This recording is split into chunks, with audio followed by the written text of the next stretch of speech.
हमारी दलित महिला जनप्रतिनिधि जो हैं वो अपने कार्य क्षेत्र को कैसे और भी सफलतापूर्वक ले जाएं, उस दिशा में ले जाएं ताकि हर एक व्यक्ति साथ समस्या तो आए दिन होते रहता है।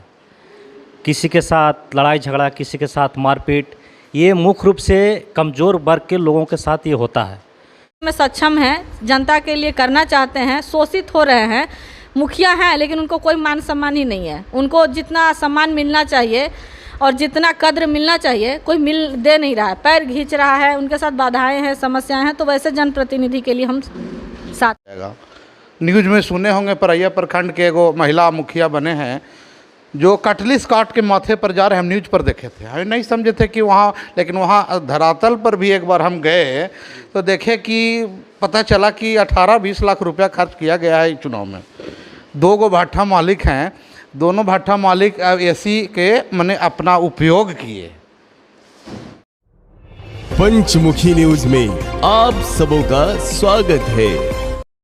नमस्कार, आप देख रहे हैं पीएन न्यूज, मैं हूं मिथिलेश कुमार। आज गुरारू में ऑल इंडिया दलित महिला अधिकार मंच के तत्वावधान में एक बैठक रखा गया है, जिसमें जो दलित जनप्रतिनिधि जीत करके आए हैं, जैसे मुखिया हो, सरपंच हो, वार्ड सदस्य हो, जिला परिषद हो, जितने भी जनप्रतिनिधि एससी एसटी के जो जीत करके आए हैं, उनकी एक बैठक रखा गया है। और इस दलित महिला अधिकार मंच के माध्यम से बहुत सारे हर जगह से लोग आए हैं, जो जनप्रतिनिधि हैं, मुखिया जी हैं, सरपंच हैं, समिति हैं। मैं उनसे बातचीत करूंगा और यहाँ के जो अधिकारी हैं उनसे मैं बातचीत करूंगा कि किन किन मुद्दों पर आपने बात रखा है और इस ये सभा करने का, ये कमेटी बनाने का क्या उद्देश्य है आपका? बैठक के मुख्य उद्देश्य क्या है? आज के बैठक का मुख्य उद्देश्य था कि हमारे जो दलित महिला जनप्रतिनिधि हैं उनके साथ स्थानीय स्तर पे क्या क्या चुनौतियां आ रही हैं, दबंगों के द्वारा कुछ धमकियां हैं, कुछ उनके काम में बाधा पहुंचाया जा रहा है, तो उसके लिए हम लोग एक दिन का बैठक किए थे। दूसरा उद्देश्य ये था कि पंचायत में ये रैन बसेरा के थ्रू जो 3 डिसमिल ज़मीन मुख्यमंत्री देने की बात किए थे, उसमें कहाँ कहाँ गैप्स है, किन लोगों को प्राप्त हुआ है, नहीं हुआ है और सिचुएशन क्या है, इसकी जानकारी के ऊपर आज की बैठक भी निर्भर थी। और आगे की रणनीति कैसे हम तैयार करें और लोगों को हमारी दलित महिला जनप्रतिनिधि जो हैं वो अपने कार्य क्षेत्र को कैसे और भी सफलतापूर्वक ले जाएं, उस दिशा में ले जाएं ताकि हर एक व्यक्ति को लाभ पहुंचे, उसके ऊपर चर्चा की गई। नीतीश कुमार जी तो बोले हैं कि सारे दलित को हमने रैन बसेरा के तहत से सभी को ज़मीन उपलब्ध करवा दिया गया है। इसमें तो अभी क्या लगता है आपको? नीतीश जी तो बैठे बैठे वो जो भी बोल दिए, लेकिन हमारी जो संस्था है, हमारे हमसे जुड़े जो लोग हैं वो धरातल पर जा रहे हैं। अभी भी एक घर में, एक कमरे में लोग 20-20 लोग गुजारा कर रहे हैं। उनके पास ज़मीन नहीं है, नली नहीं है, गली नहीं है, बारिश की मौसम आएगी तो पानी भर जाएगी। तो वो नीतीश जी का अपना हपुआ है, लेकिन हमारा अनुभव और जो हम देख रहे हैं बस वही बात हम कह रहे हैं। 15 लोगों के बीच 15 लोग एक घर में रहते हैं, उनके बीच में 3 डिसमिल की ज़मीन दे रहे, तो और कितना मांगते हैं आप?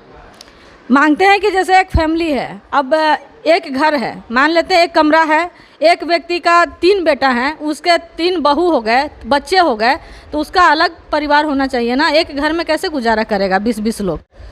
तो उस तरह से सरकार को सिस्टम बनानी चाहिए कि सबको मिले, क्योंकि सरकार टैक्स लेती है, सरकार पर निर्भर है जनता, और सरकार जो आश्वासन दे रही है, और हम कोई अपने आप से नहीं मांग रहे हैं, सरकार की योजना है, सरकार घोषणा की है तो वो दें और लोगों तक पहुँचे उसका लाभ। बस इसके लिए हम लोग। दलित पर अत्याचार उत्पीड़न होता है, इसमें क्या करते हैं आप?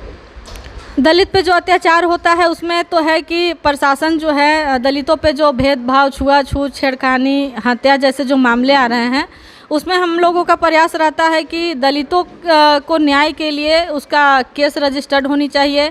स्थानीय पुलिस प्रशासन को अपना काम जो है ईमानदारी से निभाना चाहिए, उनके साथ पक्षपात नहीं करना चाहिए। ज़्यादातर होता है कि पक्षपात लोग ज़्यादा करते हैं, कोई बड़ा है, बाहुबली है, पैरवी वाला है, तो दलित का FIR दर्ज नहीं हो रहा है, उसके साथ बार बार अत्याचार हो रहा है, बार बार घटनाएं घट रही हैं, तो उसके ऊपर हम जो है जिला प्रशासन के साथ हमारा एडवोकेसी चलता है।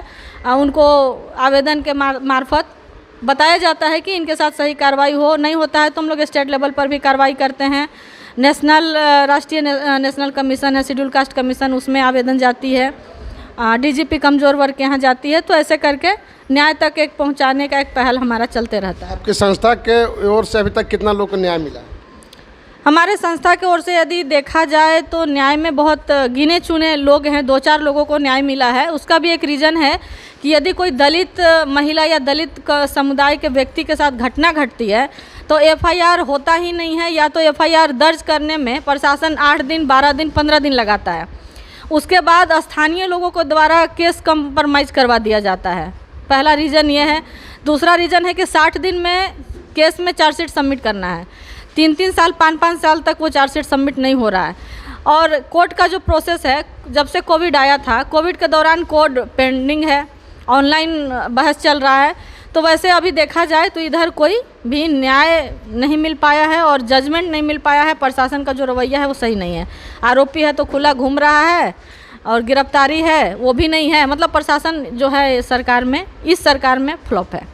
जैसे अभी जनप्रतिनिधि की आप लोग बातचीत कर रहे थे, मुखिया, बहुत सारे ऐसे मुखिया हैं दलित में जो जीत करके और रबड़ स्टाम्प बना हुआ है, इसमें क्या करेंगे आप लोग? रबड़ स्टाम्प का मतलब तो जहाँ तक मुझे समझ में आया, आपका रबड़ स्टाम्प पता नहीं आप क्या अनुभव किए होंगे, लेकिन रबड़ स्टाम्प का मतलब है हमारे जो जनप्रतिनिधि डमी जिसको हम लोग बोलते हैं, डमी मुखिया है, उसमें क्या करेंगे आप? उसमें देखिए, एक तो है कि मुखिया बहुत सारे हैं शेड्यूल कास्ट में, लेकिन सबको हम जबरन अपने तरफ नहीं लेके आ सकते हैं। उनकी मर्जी है जो हमारे साथ जुड़ रहे हैं या विश्वास है।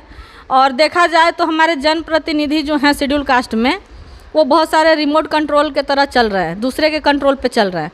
और वो जो दूसरे कोई कहेंगे, दबंग लोग या उनके जो भी मार्गदर्शिता लोग रहेंगे, उनके अनुसार उनका चलना फिरना रहना है। तो वैसे लोगों के साथ हम लोग इंटरफेयर नहीं करते हैं। जो लोग खुद से डिसीजन लेने में सक्षम हैं, जनता के लिए करना चाहते हैं, शोषित हो रहे हैं, मुखिया हैं लेकिन उनको कोई मान सम्मान ही नहीं है। उनको जितना सम्मान मिलना चाहिए और जितना कद्र मिलना चाहिए कोई दे नहीं रहा है, पैर खींच रहा है, उनके साथ बाधाएं हैं, समस्याएं हैं। तो वैसे जनप्रतिनिधि के लिए हम साथ में हैं। क्या नाम हुआ? मेरा नाम सुषमा कुमारी हुआ। आप इस संस्था का क्या है?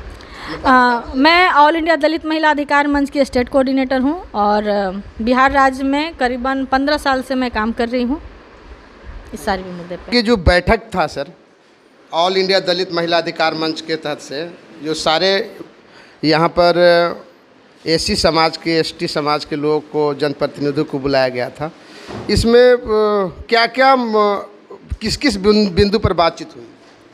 आज हम चाहेंगे कि हमारे प्रखंड में महिला एक्टिव आकर हम लोग के एक्टिव करने का काम कर रहे हैं।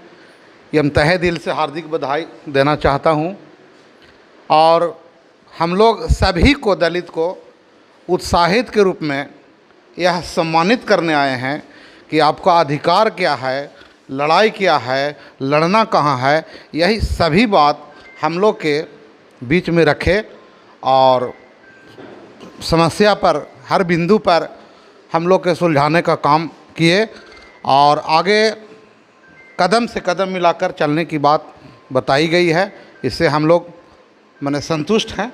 यही कहकर अब क्या लगता है कि मतलब इससे अत्याचार, उत्पीड़न जो है वो कम होगा? नहीं, जो अत्याचार आदमी एक्टिव अगर होंगे तो उनका तो समस्या के सुना जाएगा। जो घर में सोया हुआ आदमी रहेगा उसको क्या जगाया जाएगा?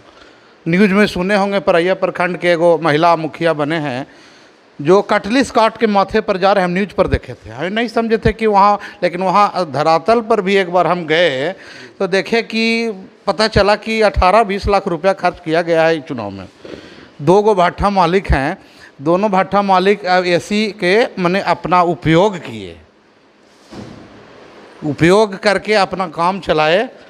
एसी के नाम पर अभी भी हम लोग ठगे जा रहे हैं कि कुछ लोग जो है से ऐसे बना रहे हैं और कहीं ना चेक कट रहा है, क्या चेक कट रहा है दलित को मालूम भी नहीं है। इस अधिकार मंच के तहत से फिर आप लोग क्या करें? और ये अधिकार मंच के हम चाहेंगे कि वहाँ तक हम लोग के भी मैसेज जाना चाहिए आखिर वह दलित अंधार में क्यों पड़ी है, ये मैसेज हम लोग के वहाँ पहुँचाना चाहिए। क्या नाम हुआ सर? मेरा नाम दुर्गा पासवान, पंचायत समिति मलपा।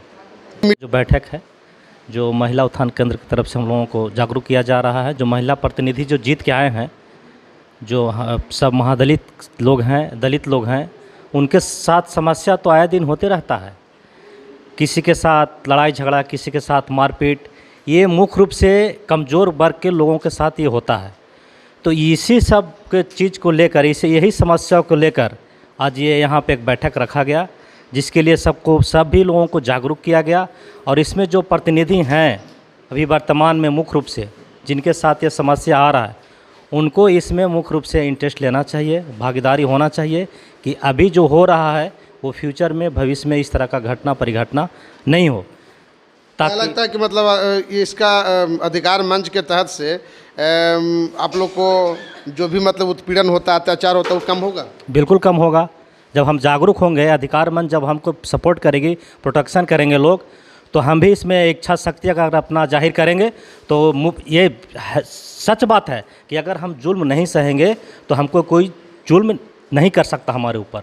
तो धीरे धीरे हम जागरूक हो रहे हैं। अगर ये हमारे दिमाग में अगर आ जाता है कि हम ये चीज़ नहीं होने देंगे, ये चीज़ गलत है, अगर हम खुद पे अगर हम स्ट्रेंथ करते हैं, अगर हम खुद के अपने आप आत्मविश्वास पर खरा उतरते हैं, तो सामने वाला की हिम्मत नहीं होगा कि हम चाहे कितना भी कमज़ोर वर्ग के लोग हैं, कोई हमको उंगली नहीं दिखाएगा। आप तो पढ़े लिखे हैं, जो अनपढ़ हैं उनको लिए क्या कर रहे हैं आप लोग? समस्या है उनके लिए भी। हम लोग अभी भी बोल रहे हैं इन लोगों को, जो हमारे से मित्र हैं, हमारे जो मुखिया लोग हैं, उनको बोल रहे हैं कि जिस तरह का समस्या, आप कागजी प्रक्रिया में जाइए, अगर उनसे सुनता है तो ठीक है, नहीं तो आगे बढ़ेंगे। जो मंच है हम लोगों का, जो ये महादलित लोगों का जो अभी जो बैठक हुआ है, उसके माध्यम से हम लोग कार्रवाई करेंगे, उनके साथ हम रहेंगे, बिल्कुल न्याय मिलेगा।